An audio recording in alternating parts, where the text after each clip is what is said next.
Morning all, I hope you're well. Hi Soph, how you doing? Good morning. I've just realised I forgot my glasses. 2 seconds, Perrie. That's not going to be helpful. No, I'll not get very far without them. There we You go. won't at all. So today's topic is one that's close to my heart, and it's something that I think we're all involved with at the moment, and that is our gardens.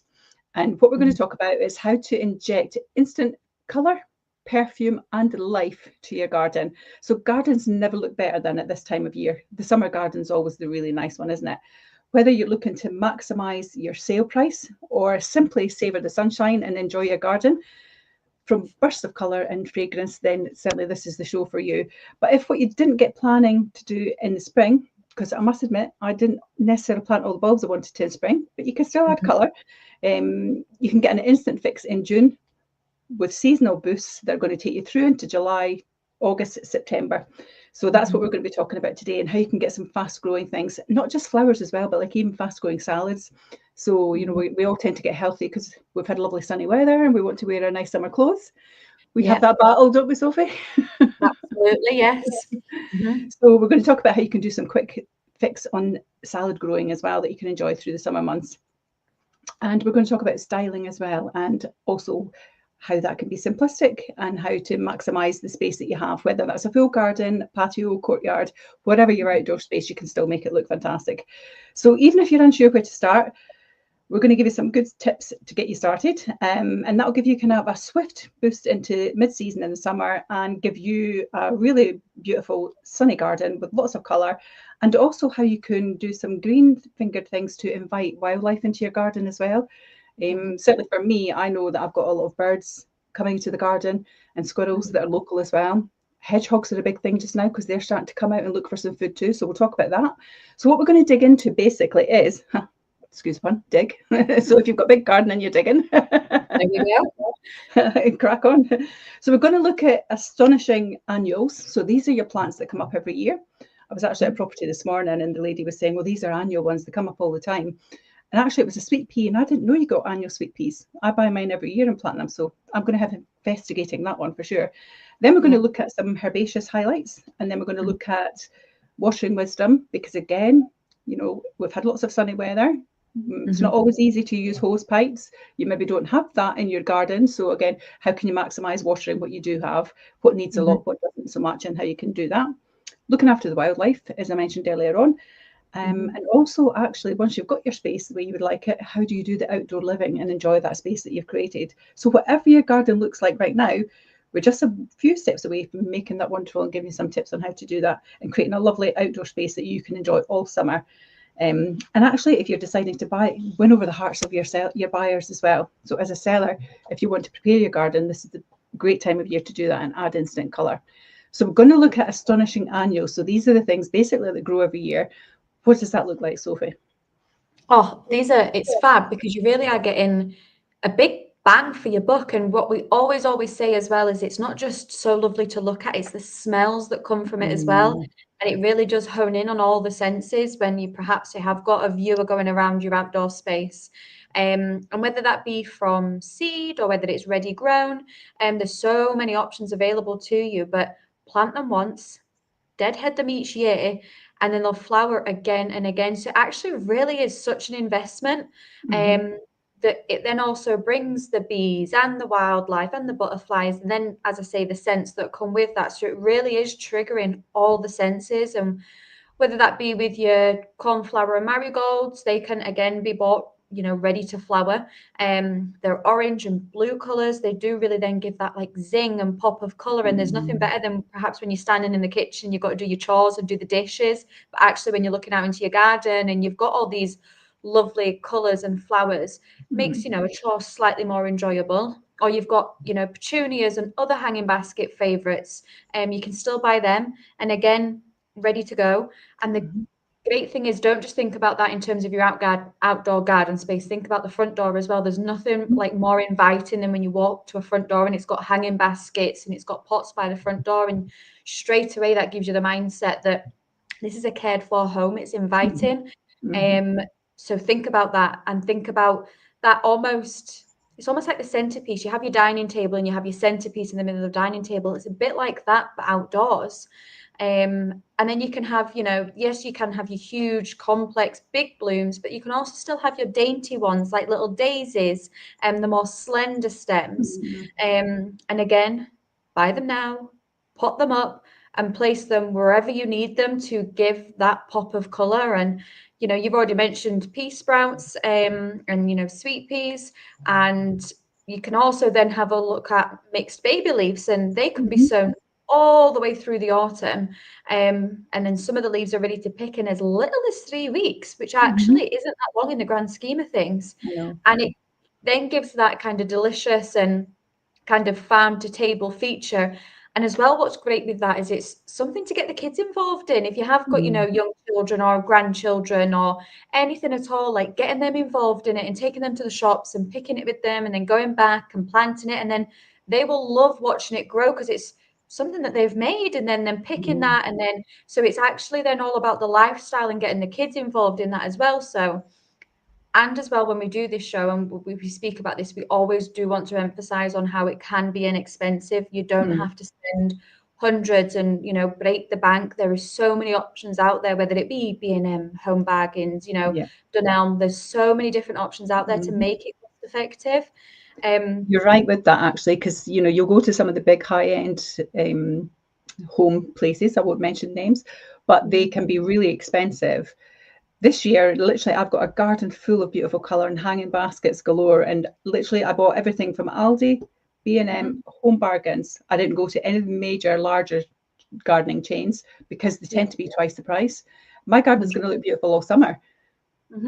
But when you talk about the annuals as well, I think it's really nice to involve the kids in the family. But actually, if you're fortunate like me, I've got some really great neighbours too. I'm not selling a house, of course, but I recently did buy, and I bought this house from 5 Properties, actually.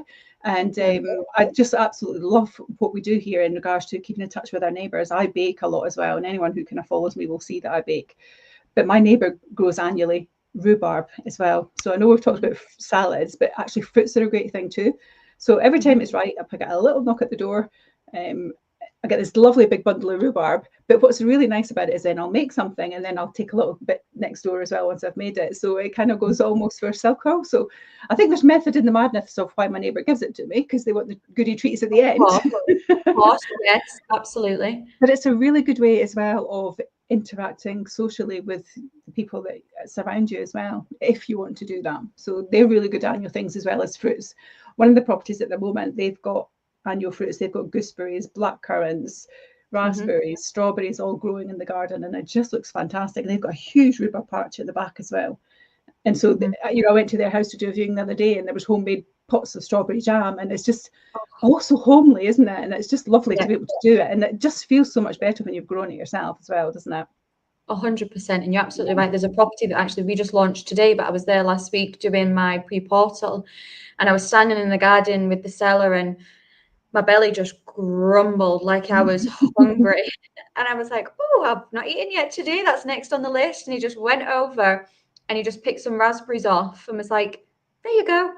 And I was like, as easy as that. There we go. That's perfect. So you're absolutely right. It does. It's great. It's that sense of achievement, but it's a lovely token. So I'm going to be doing that one at the viewings as well. I'll be doing viewings there tomorrow. So I'll be like, would you like some raspberries? Because it's all part of it, and it's buying into that lifestyle if you are selling, but it's nice to enjoy, obviously, as your home if you're not. Absolutely, 100%. So on that then, Perrie, so in short, annuals are your secret weapon for that instant impact, and they're vibrant, they continuously bloom, they radiate that warmth and the life, and it really does make them that kind of like true powerhouse, but more in the floral kind of way. But what other highlights could you have, you know, outdoors? Also, for me, your herbaceous highlights are fantastic as well. So every outdoor space looks and smells great when you have something in there that's herby. So to have your herbaceous plants in there, this particular property, and I'm not even talking about just ones that you eat. So obviously you've got many kinds that you could have. You've got mint, but the biggest thing for me is the flowering kind, which is lavender, which this property had as well. They had beautiful big blooms of lavender, and when you touched them, the smell that came through the air, it was just wonderful. But they're also a magnet for wildlife, which is great. So the bumblebees, the butterflies, etc., like you said earlier on. But they can kind of make you do a little bit of a culinary creation as well, which I think is quite good. From cocktails to puddings, to desserts, to main meals, to beautiful salads with all your herbaceous parts in it. I mean, even parts of some of the lavender flowers quite nice to eat as well, as long as you're careful. But actually, if you're picking off your fresh mint as well and just putting that through a lovely salad, it's just fantastic. You can make marinades with it as well. So if you're growing, like, say, basil or something, really lovely to chop all that up as well with what you're growing. So buy potted herbs is a great way of doing it from a nursery or a supermarket. We've told you lots of names that you can go to and get those. Transfer them to bigger pots in the sunshine. So mint and basil thrive in really moist, wet ground, a rich soil, whereas rosemary and thyme, they prefer dry. And if you think about that, actually, when you do buy these products, the mint and basil always feels kind of really moisturized, doesn't it? And the rosemary and thyme's always dry. So actually how they become is actually reflective of how they grow. So they're really things to do as well. So getting the correct conditions is important for those. But adding herbs to your garden beds is really powerful because it just gives off lots of scent. But it also allows the person to, again, as you said earlier, Sophie, see that the place is loved and actually the garden functions as part of the home and bring something to the home. So I think that's really important. So Melissa with roses is great. Basil with tomatoes or dahlias are really nice as well. Fennel or dill I love as well. With purple top like broccolis, that's really lovely. Rosemary, lavender and thyme is great, and big planters, they just smell amazing as well. So that's a really nice thing. And actually, even if you've just got a courtyard garden, you don't have beds, you can even put them in troughs at your window. So again, even when you're opening your window, you get the lovely scents that come off. So that's really nice. But also use them up, as I said earlier on. Mint and basil grow better when they're cut. So again, it's like you were saying about deadheading the plants. Also with your herbs, you need to cut them so that they sprout and grow and get bigger and give you nice healthy roots and shrubs. But beyond cooking, you can make tea blends with them. So there's nothing nicer. And actually, if you're in Leaven at any point and you go to the new Spanish place at the bottom of the town, the Harvela, they actually do peppermint tea with fresh peppermint and hot water, and it's absolutely delicious. So I would recommend you do that. But you can blend them with syrups as well. So again, you could use that in desserts, you can use that in salads, so many things that you can use in. But classic combos, rosemary, mint, lavender, misala, as I say, they're really good things. But they give you a multi-sensory experience when you're walking through a garden as well. So you're just getting all of these different scents that just make you want to keep going in the garden and enjoy it. So I think that's really important. You know, if you brush past them and you touch the leaves and the smell of the mint stays on your fingers, it's just really lovely, isn't it? Yes. Catching a waft of that as you're walking through the garden. And with this particular property that I'm referencing, the garden there is just fantastic. And there's so many ways you can walk down the garden. There's literally 4 ways you can walk in the garden. And every bit that you go past, you touch something and it just smells astonishing, really. It just gives you a different vibe every time you walk around it. But it's pretty much like an aromatic heaven, and that's a perfect garden to do that. But when we talk about all these things that we want to grow, watering wisdom is the next part. How do you keep them growing? Absolutely. So the way that you could actually water your garden can be the difference between that kind of lush and vibrant growth or a sea of dead plants, either shriveled from drought or drenched to their doom. And here's how to get it right. But likewise, if you're watching this and you have any of your own hints and tips, we would love to hear them. Put them in the comments if you want to share them. But how to get it right is timing matters. So water early or late in the day. After work in the evening is a prime time for plants, giving them hours to then drink it before the sunlight arrives again, because the last thing you want to do is water the plants in the stealthily heat and it actually like burns them and it actually just dries them to a crisp. It really does, actually. And if you've got your flowers are really in bloom just now as well, you've got this really hot sunshine at the moment that we've all been having. And last night I was the same. I did mine after work yesterday. But if you do them during the day and you're wetting the flower petals, then actually they'll just go to mush because they've got all this water and all this heat, and they basically become a little battle within them, and you're just destroying the garden. So really important to kind of try and lift them up, water underneath it as well, but do it once the sun sets so that they can enjoy it all, and then the next day they get just a flurry of additional growth. But deadheading is really important as well, even with your flowers.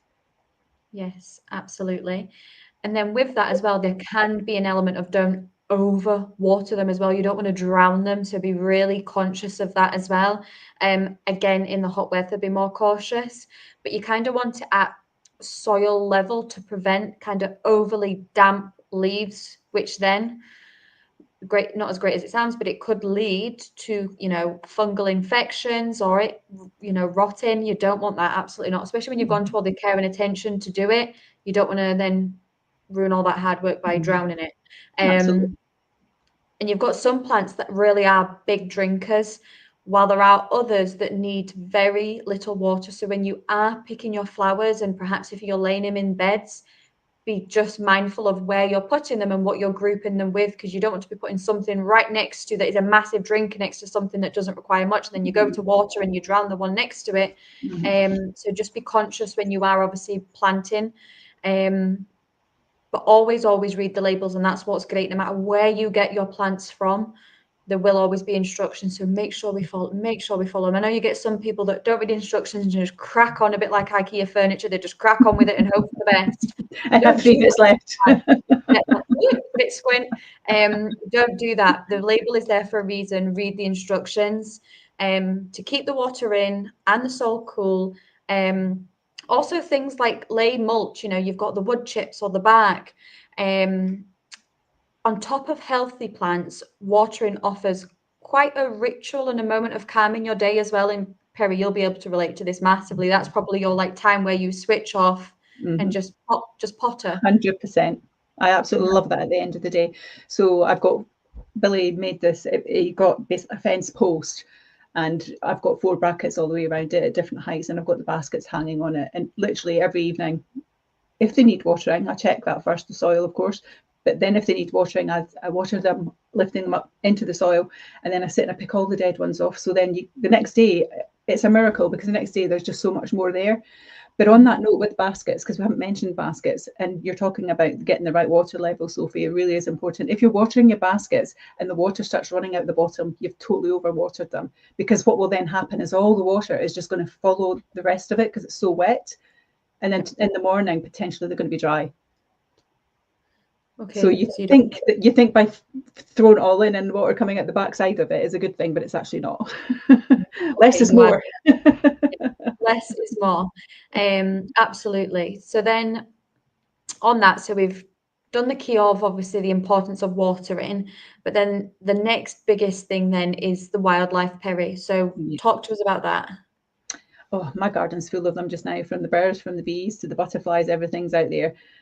I don't have toads. I have had the odd hedgehog. I know that Jim gets a lot of hedgehogs in his garden and feeds them. And there was that lady this morning, she's got a little hedgehog that lives in the corner of her garden too. But local wildlife is great, and they need hydrated as well. So that's something to be really careful for. And if you have got hedgehogs, please don't put milk out. It actually can kill them. Don't do that. Milk's really not good for hedgehogs, so be careful of that. But simple things like just putting little water bowls around your garden's a good thing. Or if you've even got a water feature, I've got 3 bird baths, so the birds can actually drink from different sources, not all together. So I've got a big one where the pigeons will go, and I've got a tiny one actually this morning, which I've never seen until today. They drink out of it, but it's only a little small cast iron one, and it hangs on a hook on the fence. And I see them drink normally, but this morning I actually had a yellow tit in the garden, and it was actually having a little bath because I filled it up with cold water. And that was so lovely. I was standing in my kitchen just watching it going, oh, that's so nice. It just gave me calm. It was great. So it's important again to stagger them around as well. But also actually what's really important at this time of year, because we're tidying our gardens a lot and we're cutting hedges and we're trimming things back, just be really mindful, because some of those baby birds are still in the nests.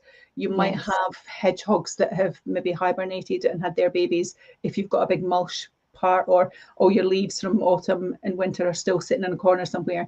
So just be mindful if you're getting rid of those as well, that there might be animals in there. So that's just a little tip. But take a large bucket as well, or a big pot, or blocks even. And you can put some silicone in them. If you don't want to go out buying like special pots and things, you can just put a couple of bricks, seal them around, put a little bit of lining, and you can fill it with water. So you can do it really cheaply. Try and not give them too much sunshine, because too much sunshine can actually create algae in the water, and it makes the water go all green. So the animals don't want to go and drink that. So be careful of that. But also too little kind of obstructs them being able to get to it. So it's just be mindful of where you position it in the garden, and just refresh it would be my tip. Rocks and plant formations are great as well for the smaller little bubbas who want to go and have a drink and maybe hide somewhere. So that's something to think about as well. If you've got even a mini pond area that you could create, and I'm not talking about creating a huge thing, this could be just something that you could even do as large as a kind of medium-sized garden pot that you can kind of put in a little corner and build around it so they can climb up the rocks and get a little drink. So that's something to think about. But it's good to try and make sure that the water as well has been left for a few days to try and get the chlorine out of it for the bugs. The birds are okay with just fresh water, but the bugs and things, they don't tend to like it. So just be careful of that. You don't want to be going out and buying mineral water. If you do, then the bugs are really lucky, but generally people don't do that to water animals in their gardens. No. Even like a small solar panel fountain, you know, you get the ones, Home Bargains, B&Ms all do them. Even if you've got something like that, you can put in a corner so it's activating and it's churning the water and keeping it vibrant so that it's not getting stagnant. So again, that will attach the birds, because not everyone that's got the opportunity maybe to have a water fountain as such, but a little thing like that is always a good thing to do it. Papyrus or water annuals are a good thing to have as well if you've got the space to do that, because they're good oxygenators for that water. They'll keep it fresh. And then you can just kind of sit back and watch it all happen in your garden, which I did this morning, and it was really rather lovely.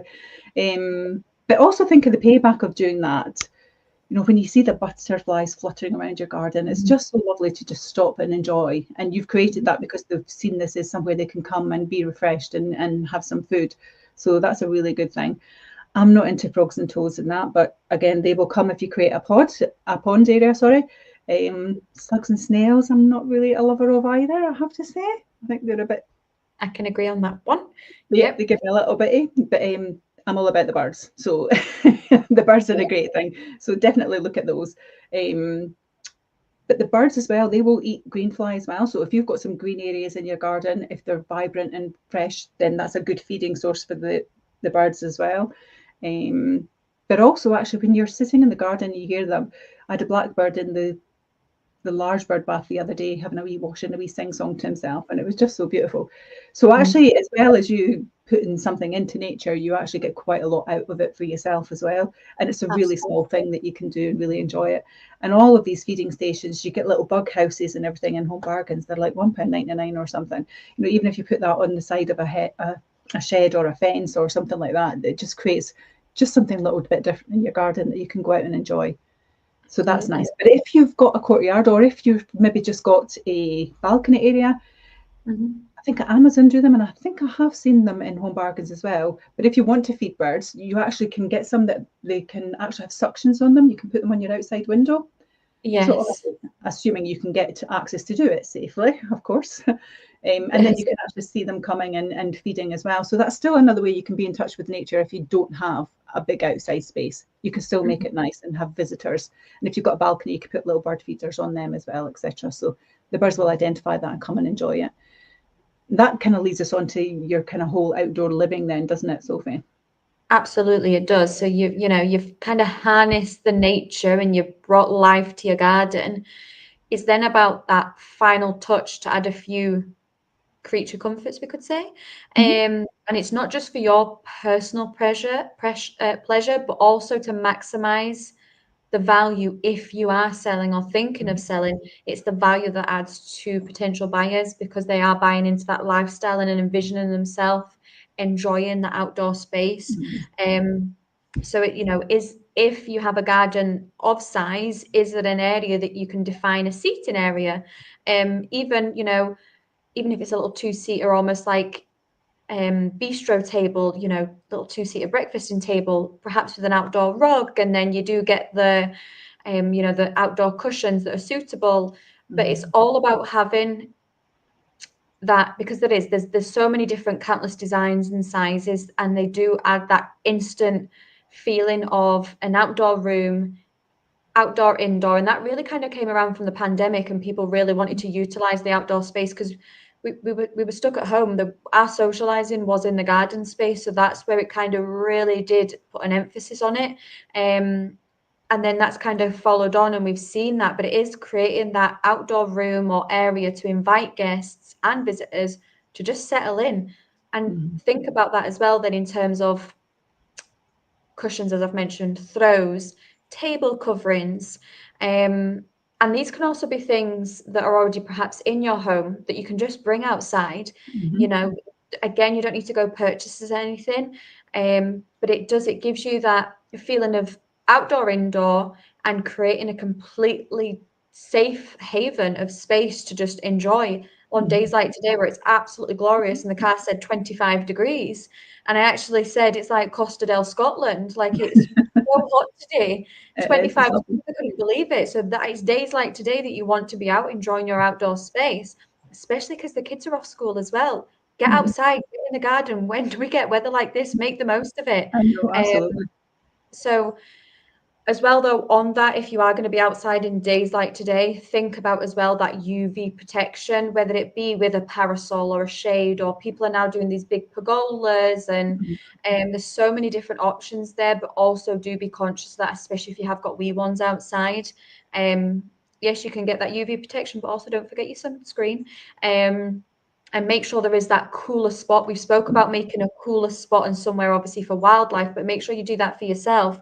Likewise, if you have pets, if you've got, you know, a dog or anything like that, if they're going to be in the garden with you, make sure for them there is a shaded space as well, because if you're outside enjoying it, they perhaps want to be as well, but you want to be doing it safely. And then it just really does help extend that enjoyment. But soft furnishings really do transform a garden into a true outdoor living room, perfect for memorable moments with friends. And it then does, if you are potentially selling or you are selling just now, it really then does enhance the viewing, because then they naturally flow outside. Or like we've spoke about before, Perrie, if the garden is the absolute wow factor of the property, that's where we'll start the viewing. That is where we will start to just capture them straight away. So think about the outdoor living room space. And likewise, as we've said, if you do have any hints or tips, put them in the comments. But there's so much inspiration out there on social media and online to take inspiration from. And again, it can be inexpensive, whether you go and buy from, you know, Home Bargains, B&M, but a lot of things you can upcycle as well. A lot more people are upcycling things. Like I'm seeing more people, you know, like an old dresser. They're actually taking like the old dresser from inside and putting it out in the garden space on the deck, you know, under the pergola, and they've got it all painted and they've got plants on it, and they've actually utilized an indoor piece of furniture, and it works brilliantly outside. I've seen a light fitting where they've taken wine bottles and taken the bottom off and put little trinket lights in it, and it's like a hanging light of wine bottles and trinket lights, and it looks incredible. And that's just upcycling, something you can do yourself. So there's so many options out there, but that has been my top tips. But have you got any kind of final thoughts, Perrie? I do. So, I mean, for me, definitely, if you are planning to enjoy your garden or you're planning to prepare it for selling as well, something that catches the eye, and it's a little trick, and I've mentioned this before, if you are doing pots, if you're doing baskets, try and do things in odd numbers. So do them in 3s, 5s, 7s, because they tend to catch the eye better in the layout of the garden. So that would be my top tip. Nice and inexpensive to do, but it really does make your garden pop and the presentation look fantastic. So you can enjoy it, or if you're preparing to sell, so that you can actually get the biggest price, because actually by spending and investing a small amount in the garden and just some time, you could actually add thousands to your sale price. 100%. Yes. And that's it from me. Perfect. Well, there we go. Hope everybody has a lovely weekend. And as we said, if there's anything you want to put, feel free to put them in the comments and we will come back to you. But have a great weekend. Thank you. Take care all. Bye. All the best.